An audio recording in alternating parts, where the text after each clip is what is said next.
तो प्रोबेबिलिटी में एक इम्पॉर्टेंट कॉन्सेप्ट है कंडीशनल प्रोबेबिलिटी, है ना। इस कॉन्सेप्ट को देखते हैं। तो कंडीशनल प्रोबेबिलिटी को हम किस तरह से एक्सप्रेस करते हैं। कंडीशनल प्रोबेबिलिटी के लिए हम क्या एक्सप्रेशन यूज करते हैं, find the probability of A given B has happened. A की प्रोबेबिलिटी निकालें यदि बी हो चुका है ना, बी हैज हैपेंड या बी हैज अकर्ड, ठीक। और कई केस में हम ये भी लिख सकते हैं, find the probability of A if B has happened या बी हैज अकर्ड। तो इस एक्सप्रेशन का मतलब क्या निकला, है ना, और इसका क्या इम्प्लीकेशन है, एक एग्जांपल लेते हैं, है ना, उससे क्लियर हो जाएगा। तो सिंपल सा एग्जांपल लेते हैं। यदि हमने एक डाइस को रोल किया तो सैंपल स्पेस जो है वो क्या आ जाती है, 1 2 3 4 5 6, है ना। डाइस में 6 पॉसिबल आउटकम्स हैं, तो ये सैंपल स्पेस हो जाएगी। अच्छा, अब हम दो इवेंट को यदि डिफाइन करें, इवेंट ए को हम यदि बोलते हैं कि ऑड नंबर टर्न्स अप, ठीक है, ऑड नंबर्स हैं 1 3 5 ऑड नंबर्स आते हैं। और इवेंट बी को हम डिफाइन करते हैं कि जो भी नंबर आया है वो ग्रेटर देन 3 हो, मतलब 4 या 5 या 6, ठीक है। अच्छा, ए इवेंट का जो सेट है ना, उस सेट में कौन कौन से एलिमेंट्स हो जाएंगे, 1 3 और 5 हो जाएगा, ठीक है। और बी वाला जो सेट है ना, या बी वाला जो इवेंट है, उसमें कौन कौन से डिजिट्स हो जाएंगे, 4 5 और 6, ये 3 डिजिट हो जाएंगे, ठीक। अच्छा, यदि हम जो सिंपल प्रोबेबिलिटी का एक्सप्रेशन यदि लेते हैं, यदि हम बोलें प्रोबेबिलिटी ऑफ ए हमको निकालना है, तो प्रोबेबिलिटी ऑफ ए क्या हो जाएगा, है ना, 3/6, मतलब 1/2 दिख रहा है। और प्रोबेबिलिटी ऑफ बी भी इस केस में क्या है, 1/2 है, दोनों की प्रोबेबिलिटी बराबर है, ठीक है। अच्छा, अब अपन कंडीशनल प्रोबेबिलिटी निकालते हैं। अच्छा, ये जो एक्सप्रेशन जो अपन ने लिखा हुआ है, इसको मैथमेटिकली हम कैसे एक्सप्रेस करते हैं, प्रोबेबिलिटी, है ना, find the probability of A given B has happened, ठीक है। और यदि हमारे को रिवर्स लिखना होगा, find the probability of B given A has happened, तो हम क्या लिखेंगे, find the probability of B given A has happened, ठीक है। तो इस वाले एग्जांपल में अपन ये दोनों ही निकालेंगे, है ना, उससे क्लियर हो जाएगा। तो फाइंड प्रोबेबिलिटी ऑफ ए हम निकाल रहे हैं गिवन बी हैज हैपेंड। तो इसका इंप्लीकेशन बेसिकली क्या हुआ कि बी तो हो ही चुका है, ठीक है। तो अब यदि हमको ए का अकरेंस यदि हम ढूंढना है, तो हम सैंपल स्पेस में नहीं ढूंढेंगे, हम किस में ढूंढेंगे, हम बी के जो आउटकम्स हैं उसमें हम ए को ढूंढेंगे। तो बेसिकली हमारा सैंपल स्पेस जो है वो ये नहीं होकर के क्या हो जाएगा, बी हो जाएगा। जो बी का जो सेट है वो हमारा सैंपल स्पेस बन जाएगा, बस ये डिफरेंस हो गया, ठीक है। तो बी के सेट में, है ना, ए वाला आउटकम कौन सा है, एक सिंगल डिजिट ही है, ठीक है। तो probability of A given B has happened, ये कितना हो जाएगा, है ना, ये एक डिजिट है अपॉन, और बी में कितने एलिमेंट्स हैं, टोटल 3 एलिमेंट्स हैं, 1/3 हो जाएगा, ठीक है। तो इसी एक्सप्रेशन को हम कैसे एक्सप्रेस कर सकते हैं, number of elements in A intersection B upon number of elements in B, है ना, इस तरह से एक्सप्रेस कर दिया है इसको। और इसको, है ना, ऊपर और नीचे जो है number of elements in sample space से यदि हम डिवाइड कर दें, number of elements in sample space, है ना, न्यूमरेटर को और डिनोमिनेटर को, तो अपने पास में क्या आ जाता है, probability A intersection B upon probability of B, ठीक है। तो ये वाला जो रिजल्ट है, probability of A given B has occurred is equal to probability of A intersection B upon probability of B. ये काफी इंपॉर्टेंट रिजल्ट है कंडीशनल प्रोबेबिलिटी का, ये एक्सप्रेशन है, ठीक है। अब probability of B given A has occurred, है ना, ये वाला एक्सप्रेशन, इसको निकालते हैं। तो अब अपन निकालते हैं probability of B given A has occurred, ठीक है। तो हमारी सैंपल स्पेस जो है वो क्या रह जाएगी, सैंपल स्पेस हमारी ये रह गई केवल, ठीक है। ये पूरी सैंपल स्पेस रहने की बजाय केवल सैंपल स्पेस ये रह गई, और इस सैंपल स्पेस में अब हम बी के एलिमेंट्स को ढूंढेंगे, ठीक है, बी के अकरेंस को ढूंढेंगे। तो बी जो है इस सैंपल स्पेस में कितनी बार अकर कर रहा है, ग्रेटर देन 3, है ना, मतलब एक ही एलिमेंट है, ठीक है। तो प्रोबेबिलिटी जो है वो क्या हो जाएगी, 1/3, इस सैंपल स्पेस में 3 एलिमेंट हैं, तो नीचे 3 आ गया और बी का अकरेंस एक बार हो रहा है ना, केवल ये 5 वाला जो डिजिट है ना, केवल यही है इस लिमिटेड सैंपल स्पेस में। अच्छा, इसको एक बार वेन डायग्राम के रूप में भी विजुलाइज कर लेते हैं। तो वेन डायग्राम में इस वाले केस में चूंकि दोनों की प्रोबेबिलिटी सेम है ए और बी की, तो ए और बी के इवेंट जो है वो कुछ इस टाइप से नजर आएंगे। तो हम जब ये एक्सप्रेशन यूज करते हैं है ना, find the probability of A given B has happened, तो हम बेसिकली क्या कर रहे हैं, इस वाले पोर्शन में, ये बी वाले पोर्शन में ए को ढूंढ रहे हैं, ठीक है, और बी वाले पोर्शन में ए कहाँ पे हुआ, इसी वाले पोर्शन में है ए, तो जो ये ए इंटरसेक्शन बी वाला जो पोर्शन है उसी में है ए, ठीक है। तो probability of A given B has occurred, ये क्या आ गया है ना, probability of A intersection B upon probability of B. ये प्रोबेबिलिटी स्पेस में कर रहे हैं, यदि अपन नंबर स्पेस में करते तो वही आ जाता है ना, नंबर्स के टर्म्स में आ जाता है basically, N A intersection B upon number of elements in B, ठीक है। वेन डायग्राम तो सेम ही रहता क्योंकि बेसिकली सैंपल स्पेस से अपन ने डिवाइड कर दिया ऊपर नीचे। एक और एग्जांपल देखते हैं। तो अपन रैंडम एक्सपेरिमेंट क्या ले रहे हैं, अ कॉइन इज टॉस्ड 3 टाइम्स, ठीक है। अच्छा, 2 इवेंट्स को अपन डिफाइन करते हैं। इवेंट ए क्या है, एग्जैक्टली 2 हेड्स अकर, ठीक है, और इवेंट बी जो है वो हम डिफाइन कर रहे हैं कि first toss is a head, ठीक है। ये 2 तरह से अपन ने इवेंट्स को डिफाइन कर दिया।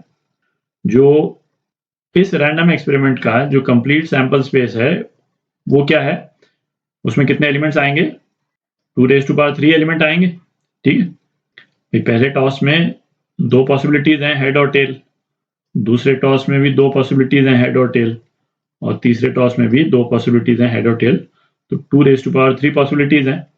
अच्छा, ये पॉसिबिलिटीज कौन कौन सी हैं है ना, उनको लिख देता हूं मैं, head head head, head head tail, head tail head, head tail tail, tail tail tail head head, tail tail head, कितने हो गए, टेल हेड टेल और टेल टेल हेड और 3 टेल्स, है ना। ये सैंपल स्पेस है, ये सैंपल स्पेस है, ठीक है, 8 एलिमेंट्स हैं। अच्छा, अब इवेंट ए है ना, इवेंट ए से रिलेटेड एलिमेंट्स जो हैं वो इसमें कौन कौन से हैं, एग्जैक्टली 2 हेड्स अकर, तो एग्जैक्टली 2 हेड्स वाले कौन कौन से हैं, 1 2 3, 3 ही है ना, एग्जैक्टली 2 हेड होने वाले। अच्छा, first toss is a head, तो फर्स्ट टॉस हेड वाले है ना एलिमेंट्स कौन कौन से हैं, इसमें आया, इसमें आया, इसमें आया, इसमें आया, ठीक है, इन 4 में फर्स्ट टॉस हेड आया। अच्छा, प्रोबेबिलिटी ऑफ ए है ना, ये कितना है, ये पिंक लाइन के 3 element by 8 total sample space, और प्रोबेबिलिटी ऑफ बी जो है वो कितना है, ये ग्रीन वाले 4 हैं, तो ये 1/2 हो गया है ना, 4/8। अच्छा, कंडीशनल प्रोबेबिलिटीज निकालते हैं। अच्छा, पिछले वाले एक्सपेरिमेंट में पी ए बाय बी जो है वो पी बी बाय ए के बराबर आ गया था, ठीक है। अच्छा, ये केवल बाय चांस था कि बराबर आ गया, कोई जरूरी नहीं है कि दोनों तरह से जो कंडीशनल प्रोबेबिलिटी है वो सेम ही आए। अब जैसे इस वाले एग्जांपल में है ना, अपन देखेंगे कंडीशनल प्रोबेबिलिटीज इस वाले एक्सप्रेशंस की है ना सेम नहीं आएगी। तो कंडीशनल प्रोबेबिलिटी है ना, probability of A given B has occurred, ठीक है।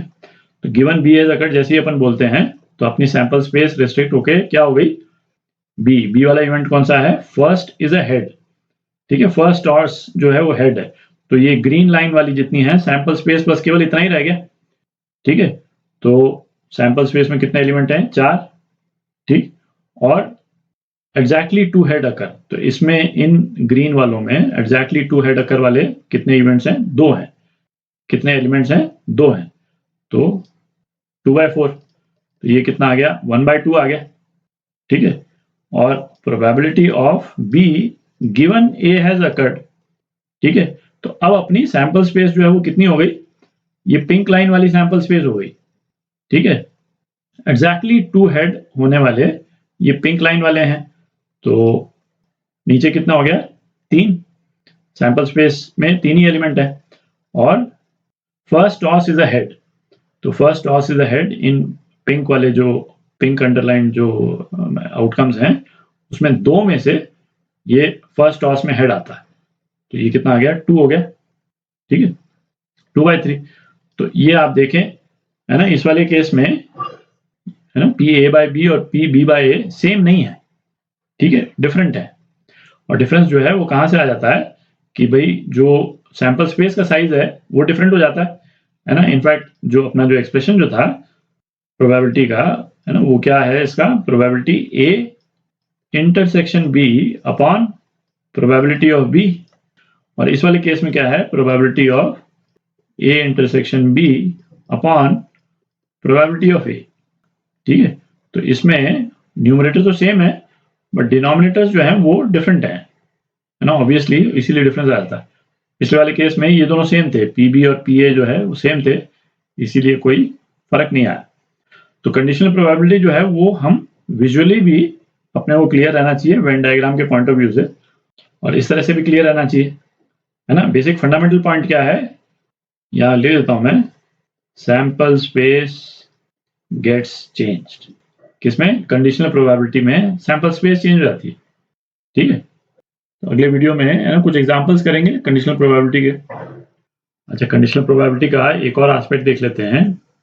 हमने म्यूचुअली एक्सक्लूसिव इवेंट्स डिफाइन किए थे है ना। म्यूचुअली एक्सक्लूसिव इवेंट्स किस तरह से डिफाइन किए थे अपन ने, तो म्यूचुअली एक्सक्लूसिव इवेंट्स हमने इस तरह से डिफाइन किए थे कि 2 इवेंट जो है म्यूचुअली एक्सक्लूसिव कब होते हैं, if it is impossible for them to occur simultaneously, ठीक है।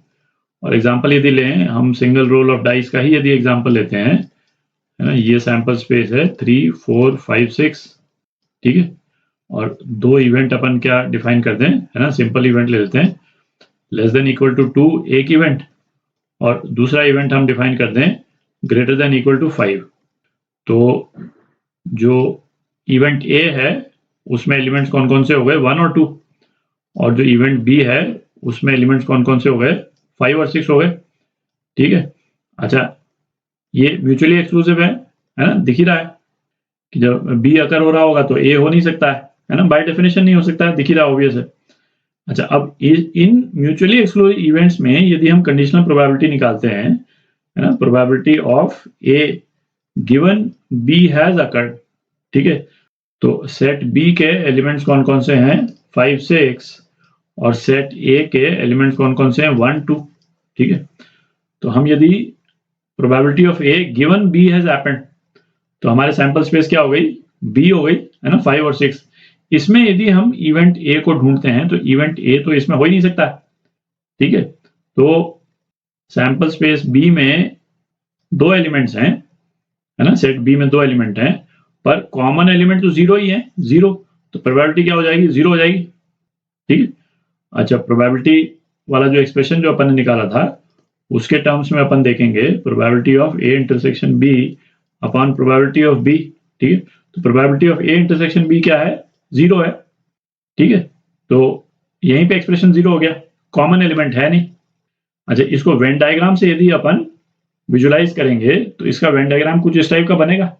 तो ये म्यूचुअली एक्सक्लूसिव इवेंट A और B हो गए, इनका वेन डायग्राम ये बनेगा, ठीक है। तो आप देख ही सकते हैं कि कोई भी कॉमन एलिमेंट नहीं है दोनों में, दोनों के सेट्स जो हैं एंटायरली सेपरेट हैं, तो कोई भी इंटरसेक्शन वाला पोर्शन नहीं आ रहा है।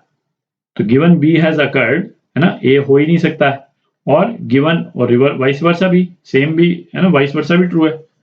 Probability of B given A has occurred है ना, ये भी 0 है ना, सेम लॉजिक कि A होगा तो B नहीं हो सकता और B होगा तो A नहीं हो सकता है ना, इम्पॉसिबल है दोनों का। तो म्यूचुअली एक्सक्लूसिव इवेंट्स के केस में है ना, ये भी ध्यान रखें कि कंडीशनल प्रोबेबिलिटी जो है वो 0 हो जाती है।